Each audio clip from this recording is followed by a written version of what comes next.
Hello everybody. It's been ages since I've been on here. It was actually the beginning of May that I last recorded, and that was my updates on April and all my makes in April. It is now July. I really thought being at home with lockdown meant I would be a lot less... Oh, I'm just going to get comfy. I was going to be a lot less busy, or at least have a lot more time for recording, and that kind of wasn't really the case, or at least it hasn't been the case, or I haven't even set time aside to do this. So anyway, I am back now. I'm going to go straight into my June makes, and I will do a recap video or something for May. So there will be at some point content on what I made in May, but I didn't want to combine the two because I feel like this episode, these are already really long because I can talk for England, as we all know, but I didn't want to combine them and make this even longer than it needs to be. So today I'm going to be talking about my makes in June, but before I do so, there's something that I wanted to address, and part of the reason why I didn't do a May vlog release is there is a big thing going on in the world at the moment, and I did not think it was the right time for me to be talking about making and things that I'm doing and just adding another white voice to the world and talk about things that quite frankly are not that important right now. I know crafts are really important for all of us. I know it's really important for my mental health, but it felt trivial given everything that was going on and is still going on and will continue to go on. I'm going to make it explicitly clear right now, Black Lives Matter. I am very pro Black Lives Matter. You will see a highlight reel with resources that will be helpful to you on my Instagram account. I also will start making recommendations to some material at the end of my podcast. I just want to make that explicitly clear, and yes, that's what I wanted to make clear at the beginning. So with that said, and I'm sorry, I just want to add that is not something I'm just going to say once now and then move on. This will come up again and again because it's important now, and it will continue to be important to me and to the world, and so it should be. Okay, so I'm going to move on to things that I have finished in the month of June. Well, I'm wearing two of the things that I finished in the month of June, one of which is this pretty little turban on my head. I am unbelievably obsessed with my latest make. So this right here is the Prima Donna turban. It's by Poison Girls, and I am obsessed. So it's made entirely out of mohair. It's really fluffy. Maybe I'll get real close. You can see. And a little bow. Okay, so it's unbelievably clever construction. There's a series of short rows. That means that it's shaped to your head, and then you tie it here in the front. For most of the pattern, it's mohair held double, which has given it a really nice material. The yarn that I am using is rose gold from What Mustard Made. You may have seen it in a video a while back. I've had it for a while, but I finally got to use it. So once I started this pattern, I found it very hard to put down, and I finished it over a couple of days. It did take a little bit of getting used to. It's quite unlike any other pattern I've made before. You start on one of these little bows with a cast on technique that you allegedly use in toe-up socks. I wouldn't know, I don't make socks. I've still got that one sock that's 3/4 of the way finished, and I never even reached the toes. So yeah, I'm not an expert on that, but I found that was a technique that was new to me, and it was interesting. It was a little bit fiddly because the bows themselves are made with mohair held single, so it was very hard to get the tension right at first. I think my second one ended up being better than my first one. But I really recommend this pattern. It's definitely not for beginners. It's not super difficult, and if you take your time and follow it step by step, You shouldn't have any issues at all, but it's not the simplest. But I'm gonna get so much wear out of it. So much wear out of it. At the moment it is covering all of my sins. This hair has not been washed in a week. Ew. My roots are coming through. I dyed my hair peach and now it's washing out and it's this weird mismatch of a colour, and it's quite frankly a lifesaver. Really itchy then. I'm really itchy at the moment. Gross, sorry for oversharing right there. Had I not had this turban, I'm not sure I'd even be recording today, because it would mean washing my hair and I just cannot be bothered. I will do it at some point, I guess, soon. Should probably shower. I haven't showered in 3 days either. Ew. I'm quite disgusting, and I've put clean clothes on my dirty body. So you're welcome. At least this is not smell-o-vision. The second thing that I wanted to talk to you about that I'm also wearing is this beauty right here. So this, I'll just pull this down nicely. Okay. I mean, I'm not wearing any knickers. I hope you can't see through this dress. Anyway, this is my latest pattern. It is a knitted harness. I know some of you will think I'm absolutely crazy. I know that's the feedback I got from non-knitters before I did it, and I was like, I feel like there's room for this in the knitting world. I hadn't seen anything like it before, and I wanted to make it a reality. So the yarn I used is from Countess Ablaze. I can't remember the name of the colourway. I'll put it in here when I'm editing. It is a Aran weight pattern. I am obsessed with Countess Ablaze. I love all of her colours. I love everything she stands for. And her sort of rebellious brand I thought went really well with the idea of a knitted harness. I have already put out a call for testers. I'll actually be letting testers know today. So this will already have happened once you guys are watching this. And I'm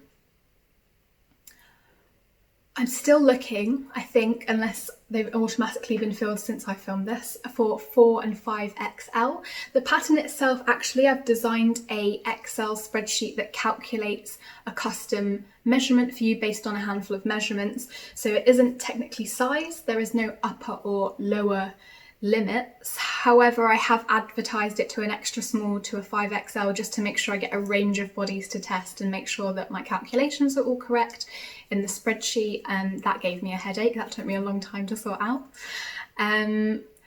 Yes, and there's going to be some video tutorials with it. I'm very pleased with how I've written the pattern. Well, I'll wait for my testers to tell me, but I think it's quite clear the way I've decided to do it. It is a reversible pattern, so right now I am wearing it this way, but if you check my photos, I'll pop a couple in, you can wear it so that there's a line that goes straight down here. So I'll show you the back.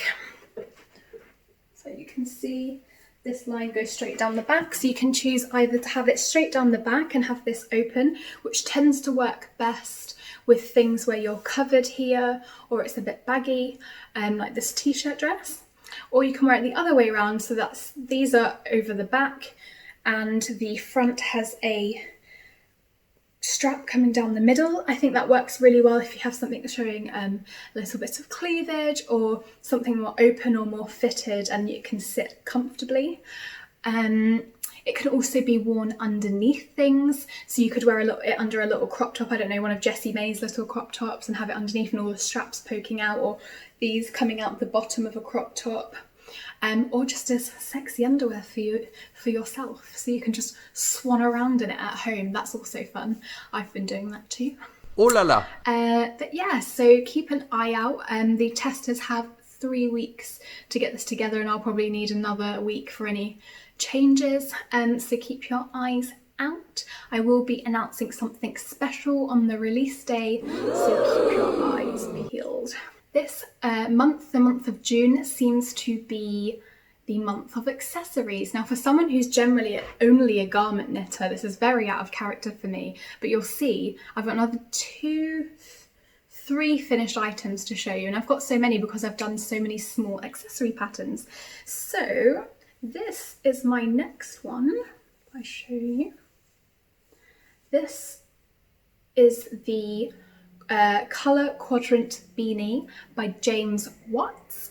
I fell in love with his regular beanie pattern once I saw it, and I was just about to buy it and make it, and then I saw that he was looking for testers for the quadrant colour beanie.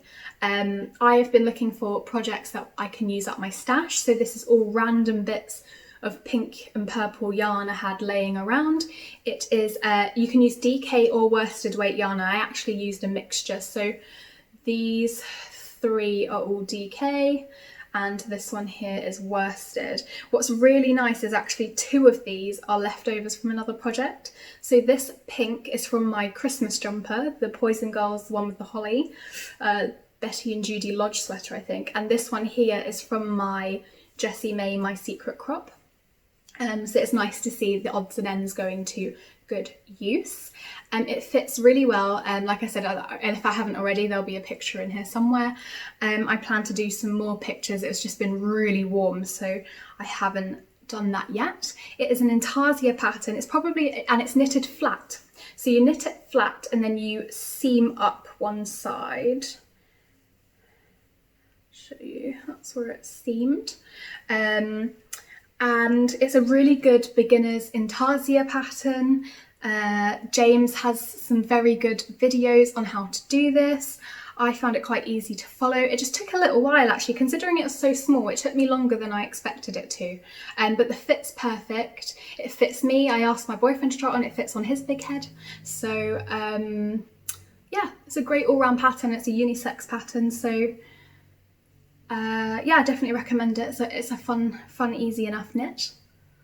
On the topic of James Watts, I also made another one of his patterns, and this may be one of my most favourite accessories I have ever knit. This massive disc of a thing is his beret pattern. It's the best beret, as I said, James Watts, and I decided to do so I did the regular, the small size for the width of my head, or the standard size. I think there's two sizes, but I did the smaller of the two. But then you had a choice between making a regular size beret or sort of like a statement piece, a bigger beret, and I went with the statement piece. As you can see, it's huge. It's like a giant pie or pizza. And I am in love with it. I think it's so amazing. It adds so much drama to an outfit. I don't know if you can tell, but this beautiful yarn is the same as what I made my harness in, so it matches my harness. As you'll see from the pictures, I matched my beret to my harness in outfits, and I think it works really well. I like wearing it slightly to the side. I can't put it on right now because of my thing, but as you can see, it's pretty cute. If I do say so myself, I'm just wearing all the accessories right now. All of the accessories, I love it. But it's a fantastic pattern. I made it really quickly. The only thing I'd say, if you're to make it, is that you do like an I-cord at the bottom and then you pick up all the stitches. I had to go up by about 3 needle sizes to get the I-cord to stretch around my head. 3 needle sizes, like 3 whole needle sizes. I can't remember what it is, but say it's a 4, then I had to, a 4mm, then I'd have to use a 7. Like it was a really big difference, which meant undoing lots of I-cord. So I recommend just sizing up from the beginning. But apart from that, I made this in, I think, 24 hours. I literally could not put it down. My hands were hurting and I just loved it so much. I see many more in my future. I would love a red one. I would love a black one, and I would love a baby pink, maybe even a hot pink, and maybe something with mohair. Yeah, so many berets. I feel like this is going to be my autumn look, so stay tuned. I don't actually have that much worsted weight in my stash, so I'm going to have to order some things. I might do some more yarn from the wonderful Countess Ablaze, because this is, if I remember rightly, non-superwash. I mean, it definitely feels non-superwash, and it gives the hat so much structure. So I've made berets in the past, not from a pattern, just randomly from my own head, and they've always been a bit floppy, but the combination of it's a very small needle size for the weight, and also the fact that I used non-superwash means that it really holds its shape. I mean, you can see here, like it just just stays up, it doesn't flatten down. So this is a fantastic pattern and I can recommend it more. Like I said, you'll be seeing a hell of a lot more of it. Okay, last finished object. I know there are a lot this month, partly because there are accessories, as I said, but also enjoy it while it lasts. This month, I know we're only less than a week into July, but I don't think I'll be producing the same number of things as I did last month. I've had this terrible habit, and I know a lot of people reported this at the beginning of lockdown, but it didn't really hit me until now. I just finding it really hard to concentrate on a project, and I will start one, get fed up, and then start another one, and then I'll have hundreds of whips and not want to work on any of them. So that's how my month's going so far. But anyway, this right here is my latest crochet project. This is the Basic Stitch Bikini by my gal pal Chelsea of Knitting Tipsy. I love these bottoms, and you'll see from the picture they fit really well. Chelsea is a pattern writing mastermind. I used paint box cottons in this beautiful orange colour. As you may or may not know, if you've watched the podcast before, I keep on saying podcast. I think I've said this in another episode. Does podcast make sense? Or should I be saying vlog because I'm on a video? I don't know. Tell me. I don't know. Yes. Anyway, I made these bottoms, and these bottoms aren't exactly how Chelsea describes them in her pattern, because I am an absolute crochet noob and I don't know what I'm doing. I honestly don't. I have no idea. Somehow, I don't even know what the front and the back is anymore. I think that's the front, that's the back.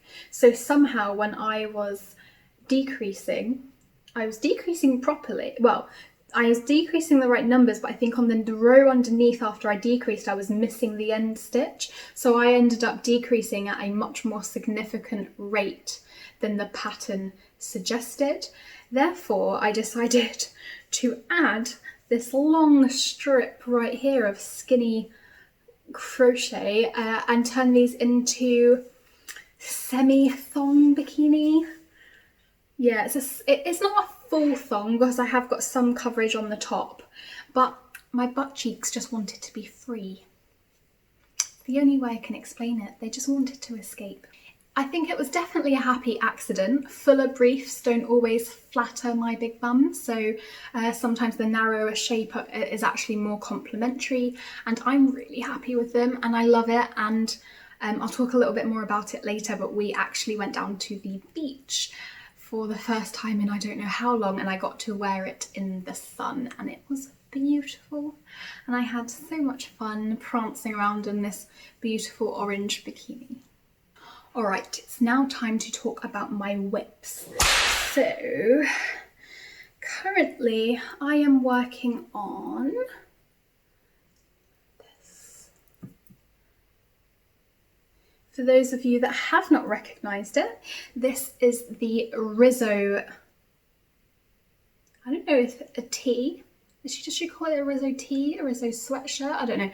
Rizzo from Poison Girls. Yes, I am obsessed with her patterns, as you can see. I don't always find them the easiest to follow. I don't think the instructions are that beginner friendly. They're not as hand-holdy as some other patterns. However, the designs are beautiful, and I literally plan to make every single one of them. I love them so much. So this has given me a lot of stress so far. I was looking for a Netflix and knit kind of project, and this is not it. So you've got seed stitch here, you've got eyelets running down here, and as the eyelets move along you do more stockinette and less seed stitch. That the inside triangle is seed stitch and the outside body is stockinette.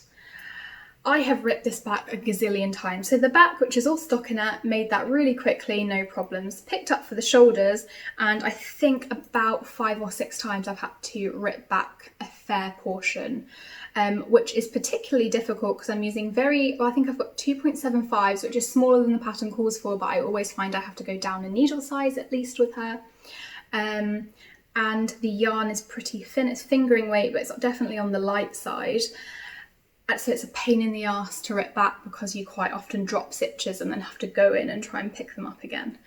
I have had one time where I messed up where the eyelet was. I had a couple of times where the seed stitch fell out of pattern and I didn't realise for a load of rows. And now I've reached the very point, and I feel like, despite the fact that I did check that I had the right number of stitches, there is like 2 stitches missing from the middle unless I've completely misunderstood it. So I have parked this in the naughty corner until I'm ready to concentrate on it again. I'm very excited to get it finished, but maybe next month. Stay tuned, we'll find out. I mean, once I get past that bit, it's going to be so easy. There's a bit of waist shaping, but then it's straight stockinette to the end, and then there are only some little sleeves. So I've done the hard bit mostly, but at some point I need to get past that. The yarn itself, let me show you.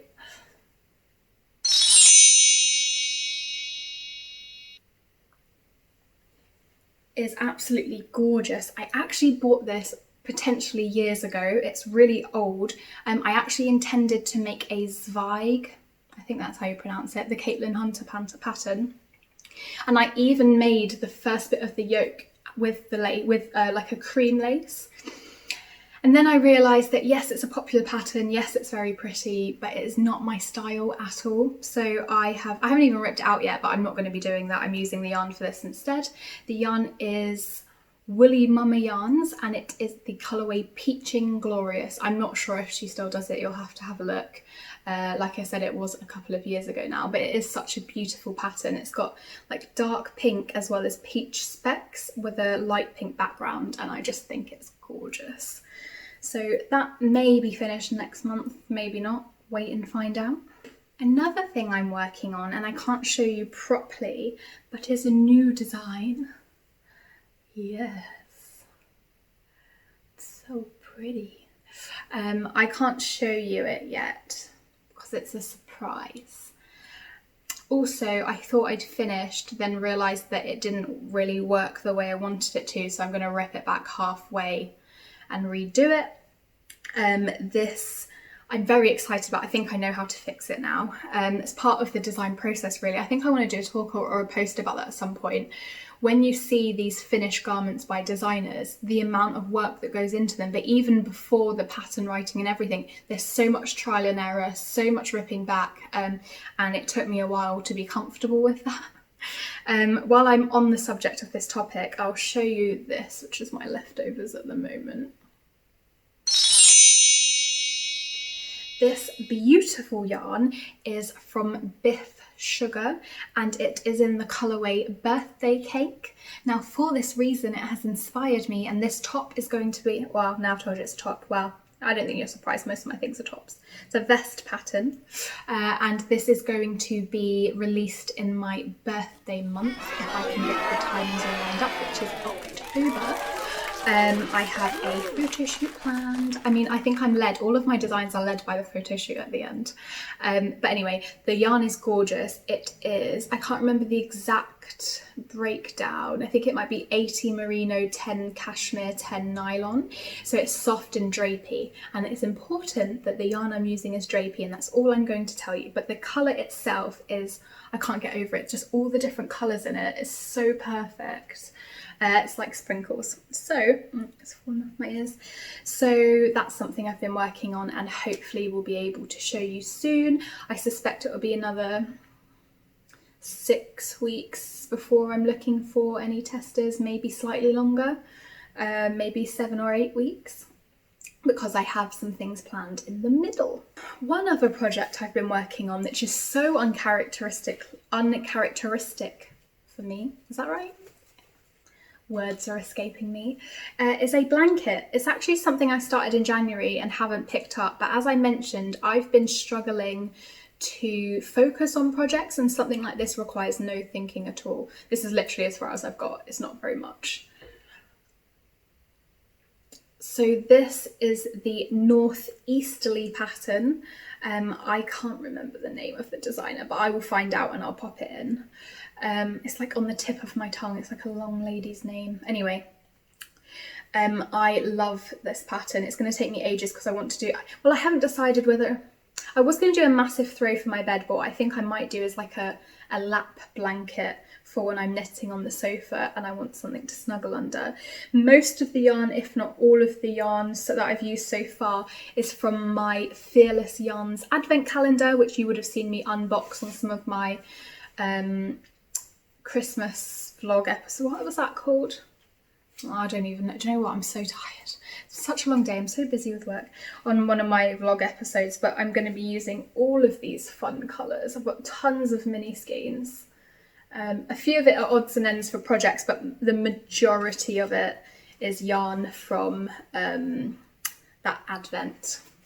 So I'm just picking that up every now and again. That will be it's going to take me forever to do because I only do a tiny bit every now and again, and I want it to be relatively big even if I go for a lap cardigan. No! A lap cardigan. I almost didn't notice, that's how tired I am. A lap blanket. Lap cardigan. Talking of scraps, all of the scraps. I really would like to make, and this is I'm sort of swiftly moving on to plans for this month / this next couple of months, because who knows with my knitting mojo at the moment. I would really, really, really like to make the Brio Chevron, the Brio Chevron Schlanket. Now that is a mouthful, and boy do I like a mouthful, but not that kind of mouthful. I would really like to make the Brio Chevron Schlanket by Stephen West. I love Stephen West, his patterns are so quirky. As you guys know, I am not the biggest shawl fan, and a lot of his patterns are shawls, but the Schlankets, oh, I am such a fan of Schlankets. Because I can wear them, so regular shawls, like triangle shawls, I don't think they fit my style. I don't really know how to wear them. They don't really work with anything. But this Schlanket's like an asymmetrical, but it's mostly rectangular, and it's like 2 meters long, so it's huge. And I can just imagine using it as a blanket when you're snuggled inside. And I know it's summer, by the way. I am quite aware it's summer. It's been grey for 2 days, and I'm just now ready for autumn, even though all my designs are summer designs. Anyway, so I was thinking, I have made lots of pink and purple projects, and I have lots of pink and purple leftover yarn. So the pattern is in DK and worsted. It's brioche in a chevron pattern, as the name suggests. And there is actually a cal being hosted by the Grocery Girls, and I intend on at least starting one in line with that and maybe posting some things, because I am absolutely obsessed with them and their podcast, vlog, you know, whatever. Anyway, these are some of the yarns that I'm thinking to incorporate. I haven't started it yet, but maybe I'll get that cast on this month. The instructions are a little bit overwhelming. There's a lot of abbreviations in one row, but I feel like if I get started that you'll probably learn the sequence and then know it off by heart, and you won't need to look. Everything I seem to start at the moment requires more attention than I have to give it. So yes, that is one of my plans. I won't make any other plans other than to continue on with some of my own designs, and the Rizzo and starting that,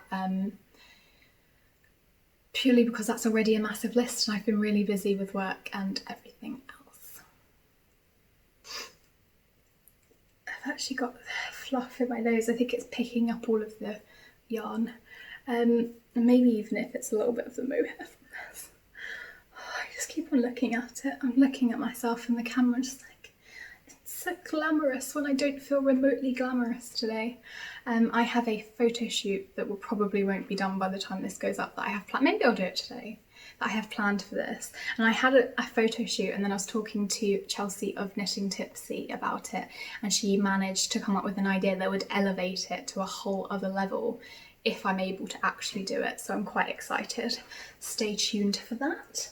The last thing that I want to talk about are the things that I have enjoyed this month. One thing that I really enjoyed is that, as I mentioned earlier with the bikini bottoms, we went to the beach for the day. So we live in a flat, we do not have a garden. That's not to say that we don't have it better than some people, but it has been quite difficult with lockdown for the last few months, with being between four walls with no outside space.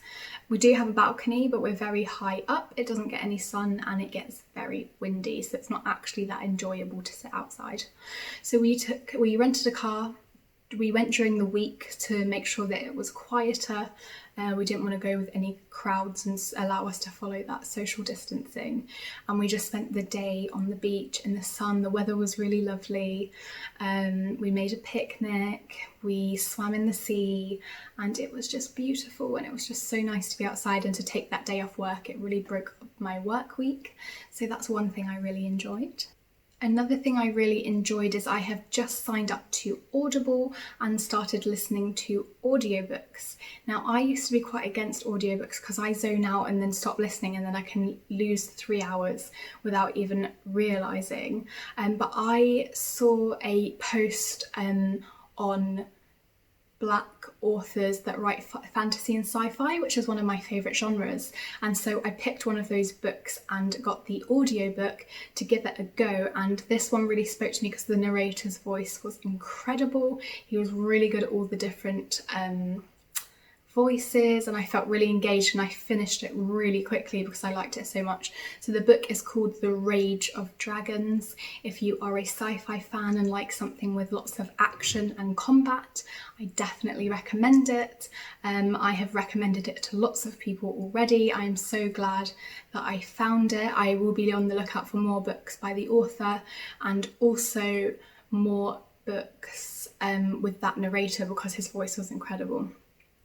I'll also be working my way through that list because, well, one's been very successful so far, so I'll have to give more a go with next month's credits.